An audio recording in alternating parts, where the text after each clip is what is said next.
Alors, aujourd'hui, on va s'intéresser au cas d'Hisoka, un guerrier qui est, un personnage pétri de contradictions, c'est vraiment le moins qu'on puisse dire. Ça, ce sont les mots de ses propres compagnons de route. Pour comprendre d'où vient une telle peur, une telle terreur, il faut d'abord faire connaissance avec l'homme. Parce qu'à première vue, qui est-il, cet Hisoka? Mais attention, même dans son état le plus calme, sa maîtrise du combat est juste stupéfiante. Donc ce qu'il faut retenir, c'est que même le Hisoka normal, c'est déjà un combattant redoutable. Parce que dès qu'une vraie bataille se profile à l'horizon, là, quelque chose de complètement différent se réveille en lui. On passe du compagnon silencieux et bougon au monstre au rire sadique. L'homme réservé se transforme en pure furie incontrôlable. Même son apparence change du tout au tout. Et juste avant que ça commence, il y a ce rituel qui est absolument glaçant pour ses alliés.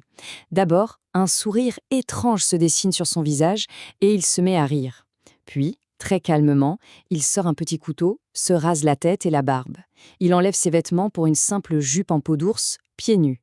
Et là, l'étape finale. Ses yeux deviennent rouge sang.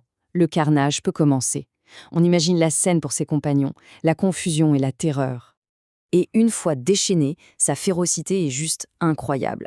Pour donner une idée, dans une bataille, il lui faut à peine 5 secondes, montre en main, pour sauter par-dessus un loup géant, trancher son cavalier orc, atterrir et arracher les cornes du loup avec sa cervelle. 5 secondes. C'est d'une violence et d'une efficacité absolument terrifiantes. Et ce qui est peut-être le plus troublant, c'est ce qui se passe juste après le combat. Le massacre est terminé, les corps s'entassent et lui, il s'assoit en tailleur au milieu de tout ça et il se met à méditer. C'est sa façon de calmer la rage, d'essayer de contenir le monstre qu'il vient de libérer. La déconnexion est totale. Alors, comment en est-il arrivé là? Pour essayer de comprendre, il faut creuser un peu dans son passé. Et on va voir que ce guerrier brutal cache une histoire. Eh bien, une histoire étonnamment douce. Quand il finit par se confier, l'histoire qu'Hisoka raconte n'est pas du tout celle d'un monstre.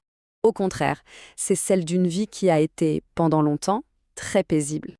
Il faut imaginer, il est né dans une belle ville, Verdura.